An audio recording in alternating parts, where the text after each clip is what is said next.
You. Yeah, you ready for Halloween, huh?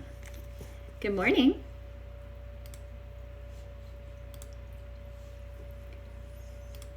Good morning, everyone. Good morning. Happy Friday, Friday before Halloween. Today is a Q&A day, so I'm going to say hello and catch you up, but then if you have any questions, you can go ahead and start sending them. Still connecting over there on Facebook. So good morning to all of you. Good morning from Piggy, who's a little hyper this morning, has a lot to say, don't you, Pig? You ready for Halloween? Good old Piggy. Hello, there we go. We're up on Facebook. Good morning, everyone. Good morning, good morning. Today is Q&A day. I think I'm going to make Friday's Q&A day for a while, if you guys are cool with that. I know I sometimes just randomly put them in the mix, but I think maybe having Friday Q&A day might be kind of fun. What do you guys think about that? At least for a while. If you don't have any questions, then I guess it'll be kind of short. But you guys can then know when I'm going to have one of these days, because a lot of you ask questions during the lives, which are great, but sometimes they're on a different topic and I can't get to them. So we'll just kind of go with Fridays being Q&A Fridays. Okay, guys? So start throwing questions out when you're ready. I'm excited for the weekend. This is Dr. Trisha Pingel, by the way, for those of you that are new here. Normally I have a topic, but I do have these question and answer days where you can ask me whatever you want. I mean, for the most part, it's in regards to natural medicine or medicine in general, but you know, I'm pretty open. If you have some questions, want to know anything, want any tips about health, food, diet, I get asked all sorts of different things. So it's time for you guys to put me on the spot, I guess. But other than that, I'm really excited for this weekend. And the topic yesterday, I talked about, you know, depression and holidays and how it's so much different now this year. And so we all sat down last night, the Pingels, and we met with the neighbors and we decided we were going to put a fire pit out in the cul-de-sac tomorrow night and maybe roll the smoker out there. My husband wants to smoke some ribs. And I won't eat the ribs, of course, but that's okay. And maybe put out a little, you know, Bluetooth speaker and just enjoy our neighbors for a night instead of trick-or-treating. So, yeah, I'm really looking forward to it. Are you done, Piggy? Okay. Piggy's signing off. So, you know, I'm looking forward to it, to this weekend. My thoughts on fasting. I have that question. I think I've addressed some of this before, so sorry if it's repetitive.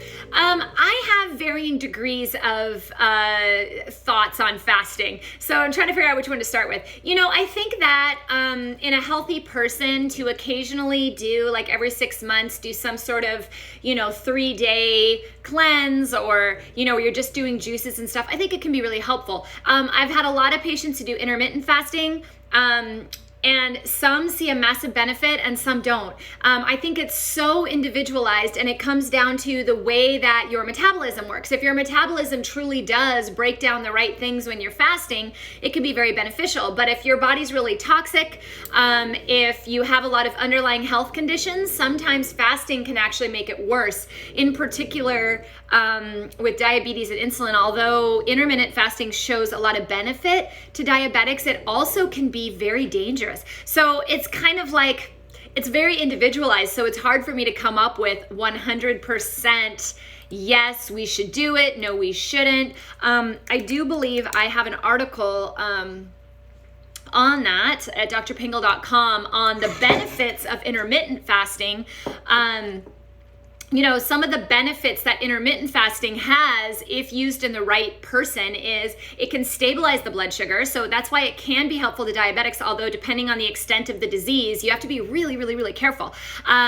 It can increase the resistance to stress. So fasting can actually calm the body down over time. It can suppress inflammation. It can lower blood pressure and cholesterol levels. It can improve resting heart rate, and it can improve your brain health if it's done correctly. So I do think there's some benefit in that. I know when I was talking to one of my colleagues who's in cancer, does a lot of cancer with for naturopathic modalities, he uses intermittent fasting quite a bit for certain cancers. So there are some benefits, but there's also some downsides too. So Leah, did you mean it more like intermittent fasting, or were you speaking more like long haul detox fasting?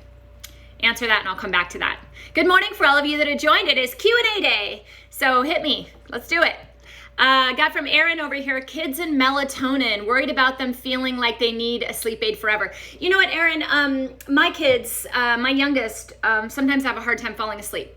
I do use melatonin on him, but we have a rule. I use it no more than twice a week. Because I don't want it to be something that his body becomes dependent on. But I do use herbs. I use herbal blends for them quite regularly. I'm going to name a product here. Let me just clarify because I have to for legal reasons. I am not affiliated with this product. I make no money off this product. It's just one I use. I use Gaia Kids Calm Restore, I think it's called. And it's a blend of herbs. Now, I don't know how old your kids are. There are restrictions if they're really young. My kids are 9 and 12. And it's a blend of herbs that just kind of helps them fall asleep. But it's non-addictive. And then if they're really having trouble, like if they're really having a hard time falling asleep or they're having bad dreams or something, occasionally I'll give them melatonin in very low dose. But I'm kind of with you. I don't use it every single night. And I think good sleep habit is important too. There's some nights I won't let them use the Calm Restore either. I'll turn on like ocean wave music, and sometimes my younger son likes to use crystals. He has his own collection of crystals. He's kind of a odd being, and places them on himself and falls asleep. So there's a bunch of different routines you can come up with as well. But I mean, it is technically safe, melatonin, and I know that a lot of people with very hyper kids use melatonin regularly as sleep aids. So that they can get proper rest. I hope that helps. No questions on Instagram today, huh? You guys are kind of quiet. Happy Halloween. Vic is asking, what's the best way to reduce joint pain? Vic, my answer is going to be kind of silly, I guess. Find the source. Find the source, treat that. That's how you get rid of joint pain. You know, if the joint pain is due to an injury, then you have to address that. If the joint pain is due to arthritis, then you have to address that. You know, diet, by the way, osteoarthritis, any type of arthritis gets worse with sugar, better without sugar. Diet plays a huge role there. Essential fatty acids play a huge role there. So doing like fish oils or even their flaxseed oil, chia seeds, those types of things. Curcumin, my total turmeric, I think is great for joint pain. If you haven't tried it, I have it on my shelf back there, but at Total Health Apothecary, I have total turmeric. Reason being is that it's more than just the curcuminoids in that particular product. So curcuminoids have an anti-inflammatory effect, which is great, but they've found that the whole plant actually has a more well-rounded impact on the body. So that's why I went with the turmeric rather than a curcumin. And it is far more potent than, say, using a spice. So I would say turmeric is a great way to do that as well. But if you have an injury, if you have a torn ligament or something causing joint pain, you have to address that. If it's rheumatoid, the treatment is also highly diet mediated, stress mediated, anti-inflammatory mediated. So once again, fish oils, turmeric. I think Vicky said another day that you do castor oil packs. Was that you? I think so. Castor oil packs are a great option as well, but you really have to figure out where it's coming from and make sure that you're addressing that source. Plant-based diets always help joint pain. Always. In some way. Somehow. I hope that helps. Mary John is asking, is too much soy bad? Yes. Too much of anything is bad. And I think with soy, you know, I don't have a problem with whole-based soy. You know, if you're doing a non-GMO tofu, particularly if you're plant-based. You know, I'm plant-based, so doing soy a couple weeks, doing a tofu a couple days a week isn't really much impact on me. Now, if I was also doing inflammatory red meats, a lot of processed foods, and then I'm adding tofu on top of it, that would probably be too much. Where I have a problem with soy in our general community is that it's an additive to pretty much every single processed food. We get too much of it anyway. So if you're not eating processed foods, then using things like tofu, edamame, you know, really isn't too much of an issue. I would just make sure that it's non-genetically modified. If you're eating a ton of processed foods, you really can't add a ton more tofu and stuff like that on top of that. Does that help? Yeah, hopefully. Anyone on Instagram over there? I got a bunch on Facebook. I'm coming back. I promise. Nothing on Instagram. You guys are kind of quiet today. More people joining, which is great. Hello, hello, hello. This is a Q&A, which means you get to ask Dr. Pingel. So go for it. Ask me what you want. Okay? So I'll go back to Facebook's questions over there while you guys come up with some more. I'm being asked by Kelly about lomatium. I use lomatium quite a bit for immune regulation. It is a root. I believe it's a fern. It's a type of fern. That's going by memory.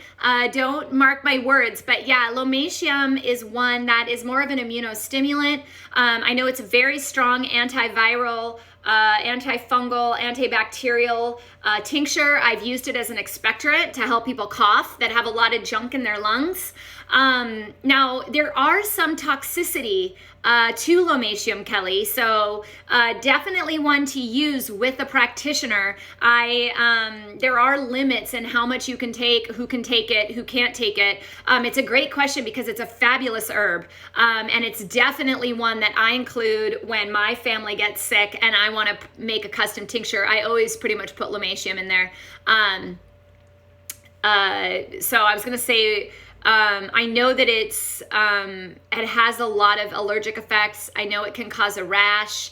It can become toxic in some people. So I would definitely watch the use of it and have it monitored. Does that help, Kelly? But yeah, it's great. It's a fabulous herb. Fabulous herb. Do I recommend the flu shot? Oh, man. Okay. How about this? All right. Personally, as Trisha, I do not take the flu shot. Personally, as a parent, I do not give my kids the flu shot. Personally. Does that help? That's one of those trick questions you can't answer. I see, this is the way I look at vaccines in general. I'm not anti-vaccine, first of all, but I'm not hardcore pro-vaccine. I think you have to look at each vaccine and you have to look at the individual and you have to assess risk, benefit, exposure to others. So you have to look at the entire thing because you do have to think about other people as well, right? So it's not just, this isn't a selfish outlook on it. It's just like, okay, what are my odds that I'm going to come into contact with diphtheria? And if I got diphtheria, how would my body respond to it, right? What age would I most likely be exposed to diphtheria? So should I get the diphtheria vaccine and when? Right? So I like to look at the risks, the benefits, the age, the exposure. I'm not someone who likes to load babies up with vaccines the moment they come out of the womb because you don't know anything about their health. You don't know anything about how they're going to respond. They could have an allergic reaction. You would have no idea. So I'm not someone who typically says, yeah, let's just start vaccinating like crazy out of the womb. But I'm also not somebody who says never vaccinate. I think it just comes down to looking at your risk, your benefits, the health of you, the child, exposure, to other people in your area. I will say in regards to the flu shot, I think last year's was 30% effective. So that doesn't mean you won't get it. You still have to follow the same measures that you would if you didn't get the flu shot to avoid the flu. This year, I think we're going to fare pretty well with the flu because most places are masking, distancing, and using hand sanitizer. So I think you're going to find far less flu this year anyway. I also, there's only certain populations that tend to die from the flu, although, kids can. So I kind of go back and forth on it. I personally, though, do not particularly use that one. Does that help, Patricia? Did I beat around that one enough? Yeah? I see Aaliyah doing a 20-year water fast. Okay. 20-hour. Yeah, I figure. Okay. I'm going to come back to you, Gretchen Ann. I got some questions over on Instagram. I want to make sure I hook them up. Okay. So give me 1 second. Now that people are starting to ask, thank you. Is it okay to drink alkaline water every day? Sure. I just drink regular water though. I mean, if you're eating a generally healthy diet, there's no reason to change the pH of your water, in my opinion. I think sometimes we spend money for things we don't need to spend money for. General water should be fine. Clean water. Once again, I'm speaking to someone with a healthy diet. If you're eating a lot of heavy acidic foods, not taking very good care of yourself, I suppose alkaline water would help level out your pH, but I don't really see a reason to do it if you've had all the other lifestyle factors intact. I'm not one that really believes, it sounds horrible because I don't think it's a gimmick. I think it does have value in many people that have poor pH. But for me as a naturopathic physician, I say, okay, why is their pH off in the first place? Let's address that. Rather than treating with alkaline water, why don't we just treat the problem, right? So I just have a different perspective on it. It is what it is. I just think if that's the problem, we focus on that, and change the diet to become more alkaline in nature. But I don't think it's necessarily harmful to drink alkaline water, but you might waste money on it, right? Some spots had showed up on my body, first underarm, but then I think you mean leg, and new one on my belly. Dermatologist says it may be stressed and prescribed cream. I am reducing. Is that just a steroid cream, I think? Well, that'll get rid of it, but then you have to address the cause, right?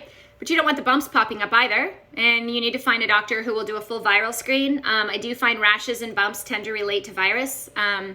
Could be multitude of viruses. The steroid cream will help avoid with the rash, but you got to look, if they think it's stress related, then it's time to go get a good adrenal workup or start doing an adrenal fatigue program. I have an adrenal fatigue program. If you want to check it out, you can look at the website, see what it's all about. Helps you learn how to manage your own stress so that you're not taking a bunch of junk all the time.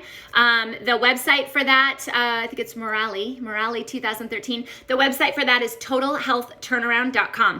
Check that out, because if they really do feel it's stress related, then finding ways to address your stress might be really helpful. I feel that the program is really reasonably priced for what you get. I mean, you get a lot of stuff in this program, so check that out. totalhealthturnaround.com. But yeah, the cream, I wouldn't resist it if it's spreading, because you don't want it to spread, but it's a two-part thing. It's like, okay, I'm using this to calm the rash, but now I need to figure out why the rash is happening in the first place and then address that. I think the mistake in conventional medicine is we treat the rash, but then we never look for why it happened. So integrative medicine does both. It says, all right, let's calm the rash down, but then let's figure out what's going on, right? So I think if you're addressing both parts, you'll fare out pretty well in the end. Okay? I hope that helps. Terrell, how do you cook for Thanksgiving with several digestive situations to consider? I use digestive-based plants like roast fennel. Fennel helps digest food. It helps calm the tummy. If somebody gets a lot of tummy upset, so I'll do like roasted vegetables and I'll add roasted fennel in there. There's a couple great fennel bakes. If you search on Pinterest, I think I did one. Who did it? I think it was by The First Mess, Terrell. If you type in The First Mess, I'm not thinking of the author's name off the top of my head, but she has a fennel and tomato bake, which is like a casserole, really easy to make. And you throw it all in and you just cook it. It would be so easy for Thanksgiving, and it's roasted fennel. Fennel is one of those vegetables that people don't cook with enough, in my opinion. Cook with fennel. Put fennel seeds on things. You can even put a little bowl of fennel seeds and have people eat it afterwards. That'll help calm their belly. Using things that are easy to digest. So I think in general, vegetables are pretty easy to digest. You can kind of vary that. If there's certain digestive situations, whenever I have a party, I ask everyone, is anyone allergic to dairy, wheat? I have to ask people if they're allergic to nuts, because in vegan cooking, pretty much everything's nut-based. So if I get a guest that's allergic to nuts, it kind of throws me off for a little bit and I have to think it through. But you can cook more with plants to kind of ease on the digestion. It kind of depends on what those situations are. If you want to be more specific on particular situations, I'll try to offer as much as I can. Are there natural supplements used to combat inflammation in skin caused by rosacea? Rosacea, there are a lot of studies on rosacea and low stomach acid. Check that out. Using things like apple cider vinegar. Ooh, that goes to Terrell too.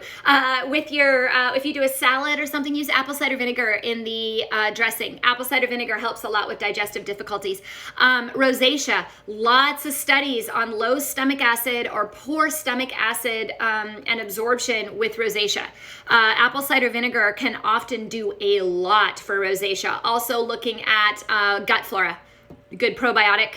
If you need a good probiotic, I do sell one. Don't mean to tote my own, but hands down, I've searched the searched the planet for the best probiotic, and I love this probiotic because it has Saccharomyces boulardii in it, which most don't, and that gives the ability for the stomach to heal. So people with leaky gut, people with food sensitivities, having a probiotic that has the addition of Saccharomyces boulardii is a fantastic addition because it helps build IgA in the gut.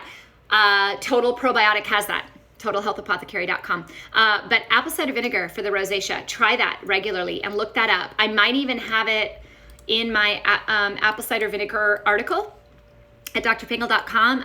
If you go to drpingel.com and type in apple cider vinegar, you should pull up that article. There's a lot of information, links to digestion and such like that. Does that help? I'm coming back, Gretchen. Hang tight. Do 2 more here and then I'll come back over there. You guys with me? Hanging in there? You having fun? I'm 47. My skin is super dry. I take my daily vitamins, iron, B, C, D3. I drink plenty of water, trying to eat healthy. Any lotion you recommend? Are you taking minerals? A really good mineral? Are you taking magnesium? Those types of things matter. Sometimes you're drinking a ton of water and you're just urinating it back out. So having a really good mineral. Wow, you guys are calling on a lot of the products in my first line. There's a reason why I picked those 7 products to start with, because hands down, I think everyone pretty much needs them. Hang on, because I've been talking about them and I haven't grabbed them. I might as well, because I have a feeling we're gonna get more questions, but you can take a look at the label on this on the website and the information sheet of the Total Mineral. If you go to TotalHealthApothecary.com, if you click on Total Mineral, there's a PDF sheet. Check that out and read it. Talks a lot about how minerals require absorption. So you said you were taking your vitamins. I don't know how strong the mineral is and if they're the right form of mineral to really help you absorb that water. As far as topical, I do.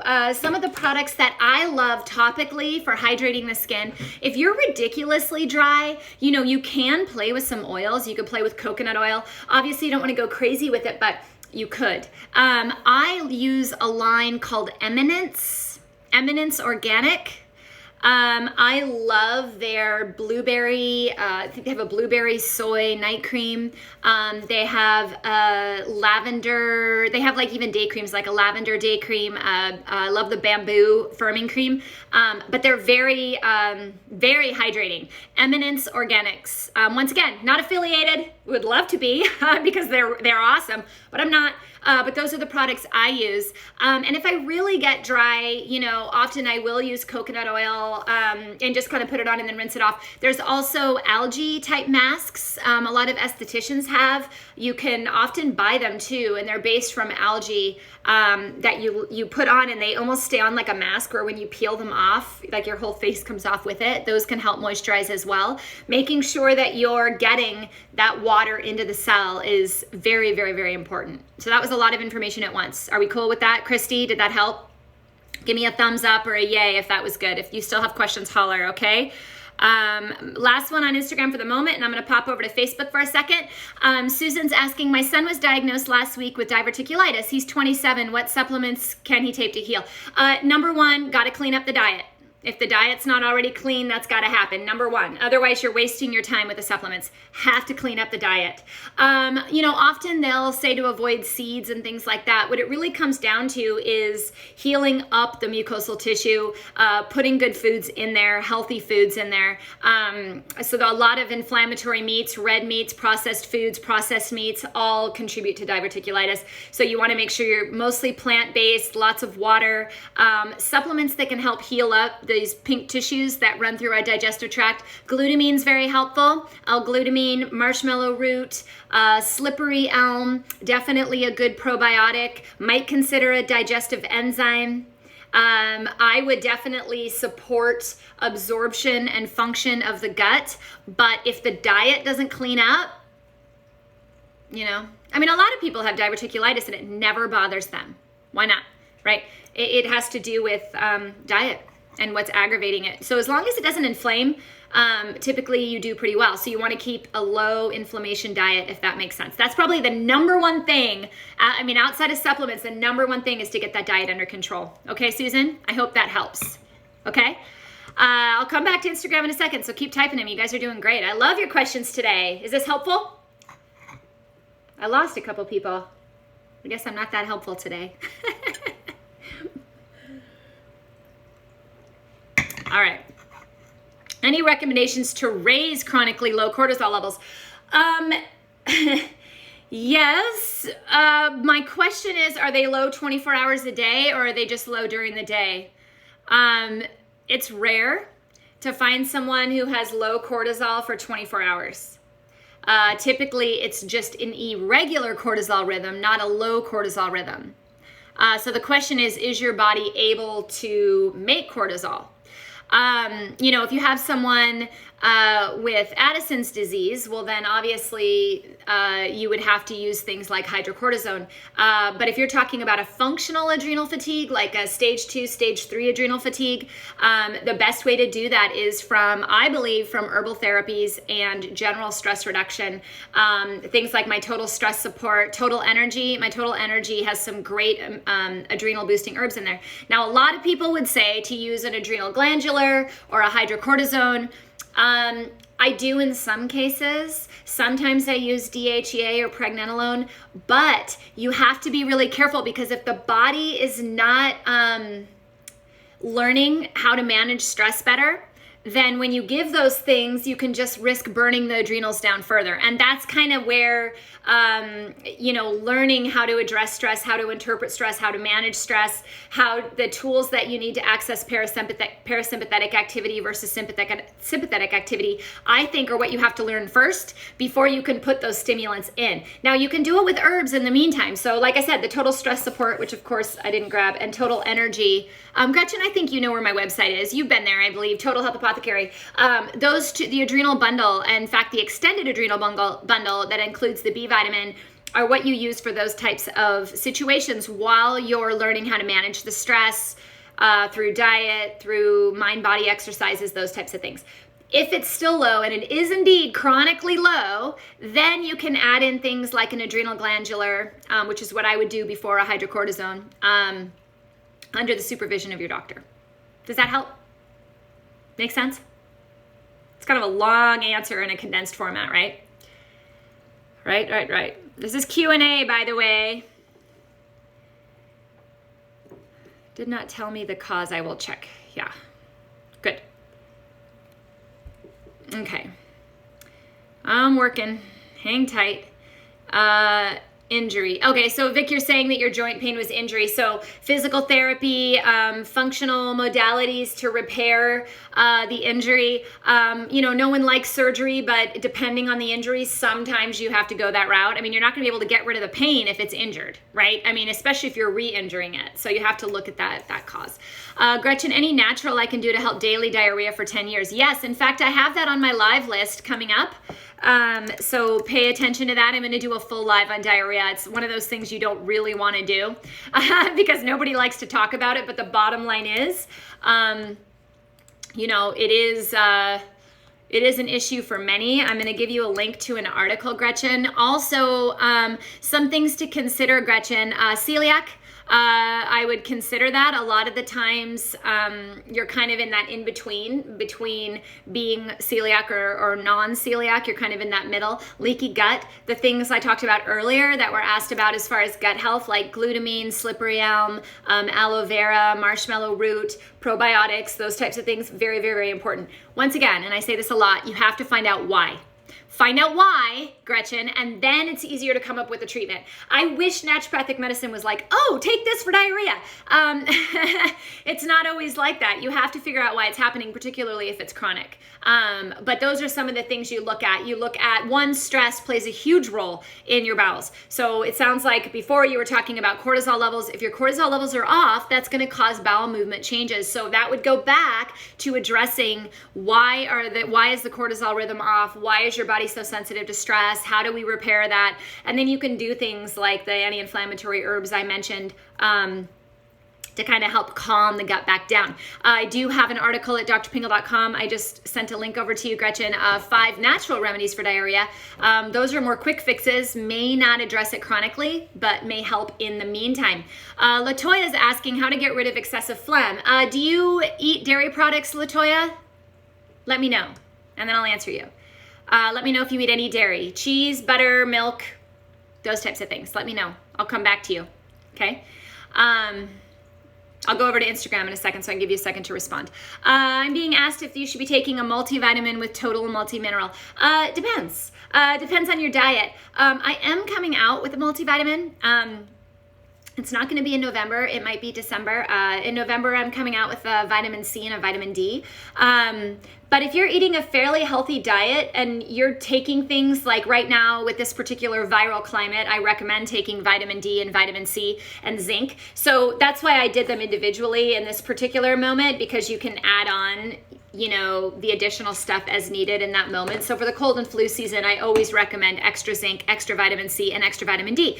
So when you're looking at what is represented in a multivitamin outside of what my mineral represents, you're looking at some of those major vitamins like vitamin C, vitamin D, vitamin E, and those are a lot available in a lot of plant-based foods. So it's not always necessary.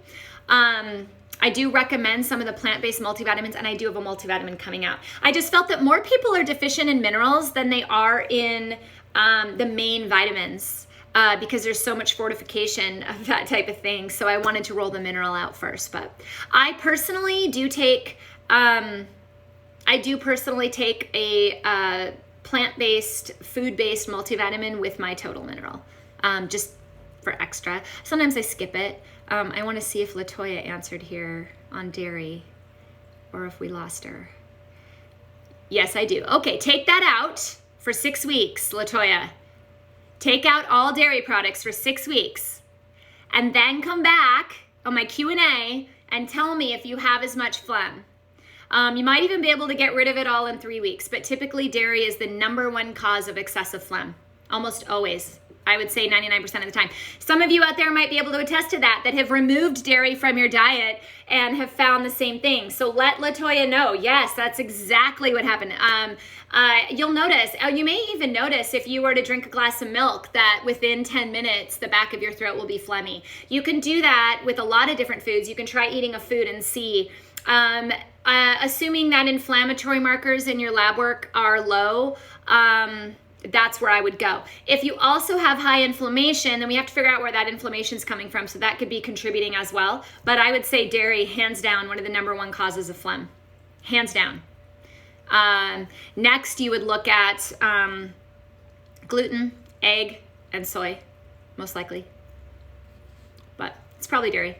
Dairy will reduce it by a significant amount, if not all. So come back and tell me if it worked, okay?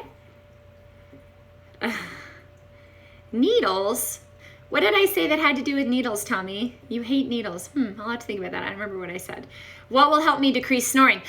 Decreasing snoring would be getting rid of that phlegm, maybe. That would help, right? So start there. Weight loss, I don't know what your current weight is. I don't know your current health situation. Certain medical conditions cause more snoring. If there's problems structurally in the nose, obviously. Get rid of the dairy first, Latoya, and see if that helps with the snoring as well, okay? Hang on, Facebook's, how much time do we have? All right, hang on. Let me go to Instagram for a second. What are natural herbs for severe PMS symptoms? Hey, you're in luck. That's also on my list for an upcoming live. So I'm going to do a live on PMS and PMDD here soon, probably next week. So I'll go into more detail. I use a lot of hormone regulating herbs for that. I definitely use B vitamins, 100% B vitamins. Make a difference in menstrual cycles and in mood and in those types of symptoms. Also, liver support. So milk thistle, burdock root, I find very, very, very helpful. Dandelion, I find very helpful. In addition to things like Vitex, if the progesterone levels are off. You can use some of the estrogen modulators as well, like DIM will help clear excess estrogen.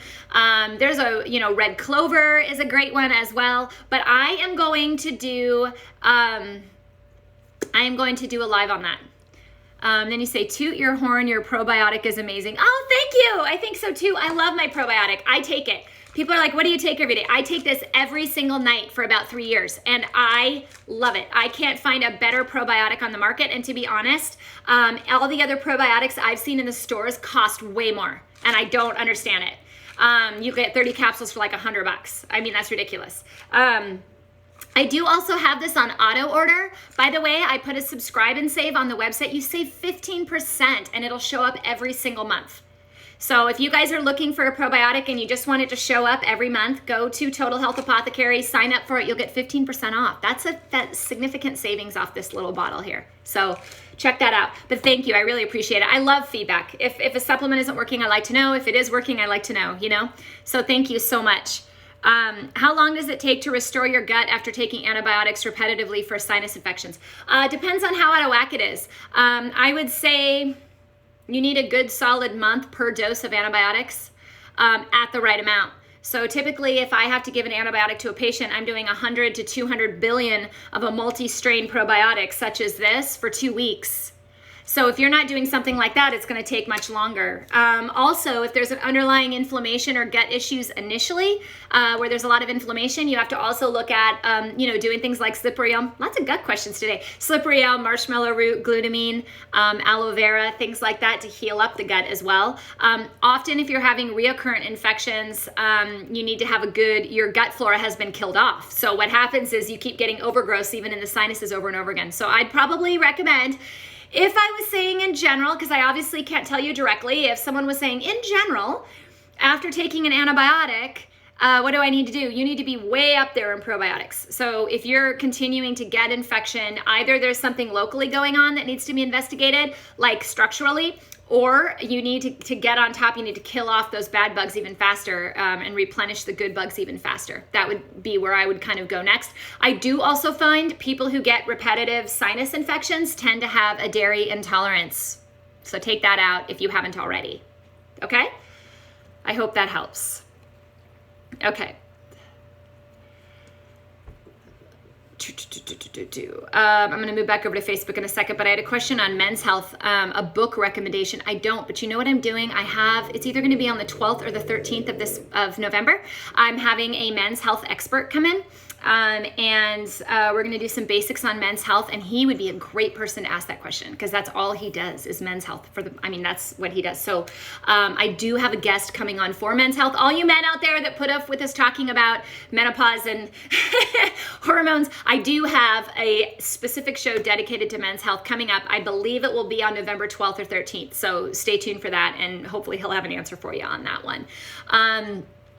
Pros and cons of K2 with your vitamin D. I think I answered that in the last one, Debbie, didn't we? If you have osteoporosis or osteopenia, usually I have K2 in there. If you don't, I don't always. If you're eating a lot of green leafy vegetables and you have good bacterial flora, you're getting enough vitamin K. If you don't have a good diet or you have poor gut flora, then you might have to add vitamin K to it. I mean, that's the benefit of the vitamin K. Vitamin K we make ourselves from our gut flora. Side effects from K2 with any fat-soluble vitamin, if you take too much of it, you'll get side effects. I think typically with K2, you risk some bleeding, some bruising. You also headaches, things like that. But if you're eating green leafy vegetables, you have a good probiotic, there's absolutely no reason why you can't make your own K2.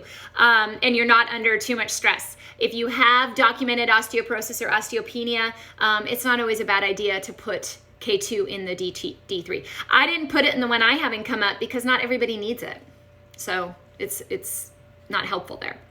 What type of calcium do you recommend? I do not recommend calcium for osteoporosis and osteopenia by itself.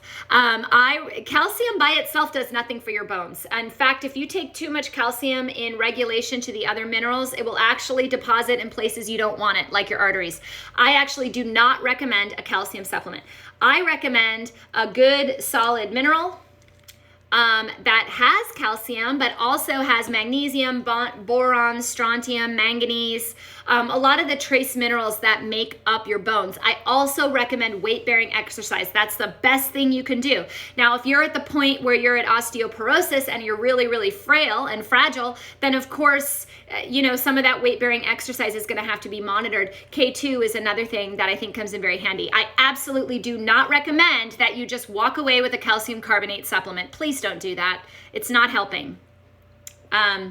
I need to do an article on that, osteoporosis. I get asked about that. I feel like I did, but I think it was osteoarthritis. But bones are made up of more than calcium. And we get plenty of calcium in our diet. I don't think anyone, particularly here in America, is lacking calcium. Find me someone who's calcium deficient that doesn't have a problem with their parathyroid. I mean, we eat plenty of calcium. It's in everything. It's fortified in everything. It's not calcium that's the problem. That's a nice dairy association myth. The article on K, vitamin K, might help you out, Laura. It's called Bone Health, Heart Health, and More. The vitamin K benefits you should know. I talk a little bit about bone health in there. Okay? Hey, Stephen, how's it going? My daughter, 22 years old, takes melatonin almost daily. Is this bad for her? Yes and no. If you're not addressing the cause as to why that pathway is causing a problem, yeah, it could start to impact serotonin pathways. Serotonin turns into melatonin, guys. So if you're going to give melatonin, that means that serotonin's going to change, right? The body's either going to downregulate it or it's going to build it up depending on the nutrients that you have available. That pathway involves amino acids, vitamin C, vitamin B, and and serotonin. So sometimes if you're needing chronic melatonin, if the levels were documented low, that's at the end of the pathway, if that makes sense. So like A plus B goes to C, right? Melatonin's at the end, it's C. So if there's a problem with C, you have to make sure you're looking at A and B. Does that make sense? Don't just give C and walk away, because long term that will cause a problem. Now, using it occasionally, I don't have a problem with. I take melatonin occasionally if I really want to sleep hard. But for most part, I make sure that I have plenty of vitamin C, plenty of vitamin B, plenty of amino acids, and mine are from plant-based sources, but to make sure that I make enough serotonin, which in turn can make a lot of melatonin. The other thing to consider is that the stress response. If your brain is signaling to make cortisol, it will not signal to make melatonin as much. So melatonin and cortisol can also co-react in the case of adrenal fatigue. So you have to be really careful. I would say find out what's going on. I suspect maybe there's some serotonin mood issues there. Just saying that she would need it every day, that's just a hunch. I don't know. Laura, I don't know. Hi. Hello. 24-hour low cortisol. So you're saying it never spikes, Gretchen, and all the way across. Is it Addison's disease we're talking about? If it's Addison's disease we're talking about, you're probably going to have to use hydrocortisone. Okay? Thanks, Tommy. I'm glad that it's helpful. Making only a little bit of cortisol, 6.6 at 8 a.m. and noon. I would be assessed for Addison's disease, okay? How much water to take is recommended for a 16-year-old boy and 11-year-old girl? All right, so take their body weight, cut it in half, and that's how many ounces they should be having. So if your 16-year-old boy is 100 pounds, that's kind of low, I realize that, but he would need 50 ounces, right, at minimum. Now, if they're active, they need to go higher than that. That's your minimum, right? So take the body weight, cut it in half. That's the minimum amount in ounces they need to have, okay? So it's not by age, it's by size, okay? Hi, hello. I'm glad I'm helpful, thank you guys. You guys are so sweet. Farewell, okay. Can you repeat the face moisturizers you just said for dry skin? Yeah, I use Eminence. It's a line called Eminence. I like the blueberry soy moisturizer. I like the bamboo. I like all their products, to be honest. Read the descriptions, find one that speaks to you. I love all their products. In fact, they have an anti-aging one, depending on how dry your skin is. I just thought of it. They have an anti-aging, like coconut based. I don't remember the name of it, but it's something coconut based moisturizer that's great. If you go to the Eminence website and you type in dry skin, it pulls up all the product recommendations for dry skin. I have not been disappointed with any of that line. I rotate it just because I like different smells. Another thing with dry skin, make sure you're exfoliating, because when that dry skin builds up, it can clog a lot of pores. So make sure you're exfoliating gently, regularly. If you want a good exfoliator, Eminence has an amazing one. It's the Red Current Exfoliating Wash. I think that's what it's called. Red Current. And just very gently. Okay? I hope you got that, Christy. Sorry. Where should I start when learning about present day vaccine pros and cons? You know what? I like the Dr. Sears book. He was an integrative physician. He came up with an alternate schedule for vaccines. I think that's a great place to go because what he does is he goes through each vaccine in his book and he talks about when it came from, what the disease about, what the risks are of the disease, how prevalent it is in society, there are things to consider, and then you make an educated decision. Look, like I said, I'm not pro or con really anything. People ask me all the time, what do you think about this? What do you think about this? I'm not pro or con in either way. I just want to make sure you're educated. I want to make sure that you make an educated decision that you feel comfortable with. And I think without medical education, you can't possibly make an educated decision. And that's why I'm here every day. It's just to help you guys go through, weed through all the research, find the information, and then make a decision that works for you. I know many of my patients choose to do things that I wouldn't. So many of my patients get the flu shot, and I support them because they did the research. They looked at what they thought was best. They heard both sides of the argument and they made a decision, and I'm going to support them 100% in whatever decision they make, as long as they have the information and they feel comfortable that they've been well educated. And I think anytime it comes to a medical decision, that's what you need to look at. Do I feel like I've been well educated?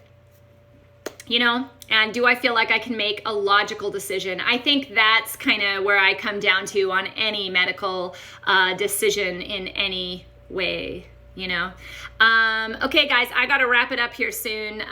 So I'll try to finish up the questions that have been written, but save the rest of the questions for next time. I've got a lot of questions here.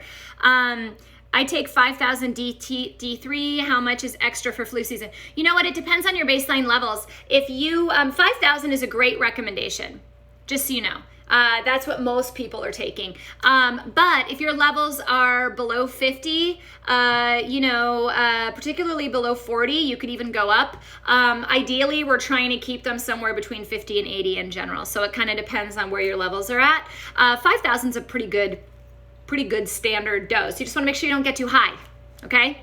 Make sure you're not like 100 or 120, okay? Make sure it's below 80, essentially, when you get your labs done. And if it's somewhere in that 50 to 80, then you've found the right dose, okay? And you can talk to your doctor about modifying that.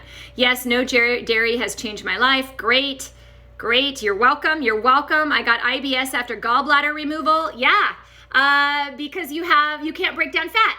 So put an enzyme in there. An enzyme that contains lipase. I will be coming out with enzymes when I do my gut line. It's not going to be soon though. But a digestive enzyme with hydrochloric acid, with lipase when you eat. You can't concentrate bile well. So you need to break it down more. You need to give the body more support. Also, I would probably take additional liver support like milk thistle, dandelion root. I might have an article on that. Type in digestion at drpingel.com and see what you can find. There's quite a lot in there. But yeah, I don't think it's IBS per se. IBS is a stress response. I think it's a digestive response. If it's after the gallbladder removal and whether you're having diarrhea, I'm guessing you're having diarrhea, you've got to look at why is the food not being absorbed. You might have to add more fiber in to bulk up the stool. There's quite a lot of things you can do. But my guess is it's probably not IBS by its true definition. It's probably malabsorption. If you can find an integrative physician that treats malabsorption in your area, that would be where I would go first. And I definitely have articles. I think I've done some lives on that as well. If you want to check my YouTube page or my IGTV, since you're on Instagram. Malabsorption, I'm sure I have articles on malabsorption in essence of time. I'm trying not to spend too much time on each question because I want to get through it all, but I hope that helps. I really hope that helps for you. Okay. Yes, that's true for adults drinking water as well. Yes. Great. Awesome. Can your blood pressure reading drop quickly within a couple minutes from first reading? Yes, absolutely it can. Oh, thank you, Terrell. Okay, I'm done with my questions on Instagram. Let me wrap up Facebook questions and then I'm gonna let you guys all go, okay? Thoughts on SIBO. Leah, I did a full live on SIBO. Check that out. I also have an article at drpingel.com on SIBO. Go to drpingel.com, type in SIBO, and you should find it. I did do the SIBO live fairly recently, so it should be in my Facebook feed. It should also be, I'm gonna post this for you. It should also be in my YouTube. Pretty sure I did. I'm pretty sure I've uploaded that one to YouTube. Sometimes I'm a little bit behind on YouTube, guys. You know, it just is what it is. Okay. Yeah, it's hard, Latoya, but I'm telling you, dairy, if it's going to be hard, that tells me that you eat quite a bit of it. So yeah, that's probably very much contributing. So hang in there, all right? You can do it. Substitutes, hey, Latoya, check out drpingel.com and type in dairy. I have an article on dairy. I'll try to come through and post it below your comment as well. I have an article on dairy with some dairy swaps and some of my suggestions. Also, all the recipes on my website are dairy-free. I never put dairy in any of the recipes on my website, so you are always safe by going to drpingel.com. Tons of stuff there. My cookbook. I have a cookbook on Amazon. Did you guys know that? Fall Harvest Cookbook. I do. I have a cookbook. And my program has a cookbook in it as well. And I post a ton of free recipes on Pinterest, my website, all of that. All of them are dairy-free. So hopefully that helps. Okay? Good for you, Tommy. I love it. Yes, order my probiotics. Do the subscribe and save, guys. I'm going to do that for more of them as well. I have to do a platform change to get that for all of them, but the probiotic is on subscribe and save. That's 15% off if you pre-order it. Okay? I know, I do have a cookbook. It's on Amazon with my book. Check it out. Type in Dr. Pingel on Amazon. You'll find me. Okay? Hi doctor, my son got a pilonial cyst. He's 14. Do you think he needs surgery because he... That's a big, complicated question, Sunshine. Sorry, Eileen. Yeah, I mean, I agree. Laser hair removal can help. If it keeps coming back and causing infections, you may have to surgically remove it. I mean, that's kind of a really personal, straightforward, that's hard for me to give a generalized answer on. I never recommend surgery initially, but if you can't get something under control and it's causing constant problems, and and you found the source of the problem and that would nip it in the bud, and then you'd be able to continue on with life, then sometimes surgery is warranted. You just have to look at all different sides of the argument. So make sure you get the education on what would be the side effects of surgery, any particular problems there, and get that side, and then also get the side that says, if I didn't do surgery, what would the maintenance be? And I think then you make the best educated decision that you can for your son. You know, that's where I'd kind of land with that. Okay. Yeah, Gretchen, it's complicated, but I stand by my answer. Vaccines. Laura, I kind of gave my viewpoint on vaccines a little bit earlier in the Q&A. That stands for your question as well in regards to the COVID vaccine. Okay, Rosa, great. You're welcome. Okay, I got through all the questions for today. It was a long one, but hey, I'm going to make every Friday Q&A day for a while. So if you guys have a lot of questions, please feel free, write them down, collect them. I promise I will be here. Sue, short answer, yes. I like probiotics better than prebiotics because prebiotics you can get from your diet. Check out drpingel.com, Sue. I have an article. Type in probiotic in the search bar. I have quite a few articles on probiotics, how they differ from prebiotics, why you should take one or the other. All that information is there. That's a very, very important topic. So check it out at drpingel.com. For those of you new here, I'm Dr. Tricia Pingel. drpingel.com has links to everything you need, my supplement store, my books, my program, and free articles, free recipes. If you like that type of thing, sign up for the email list. I send out an email once a week that often has more content that I don't cover here. So I just want to help you be educated, okay? We've hit our time limit for today. Save any more questions for next week. I'll do a Q&A next Friday as well, okay? Take care, all of you guys. Have a fabulous day, and happy Halloween. Enjoy it. Make it memorable. We can do it. We can get through 2020 together. Take care, guys. Bye.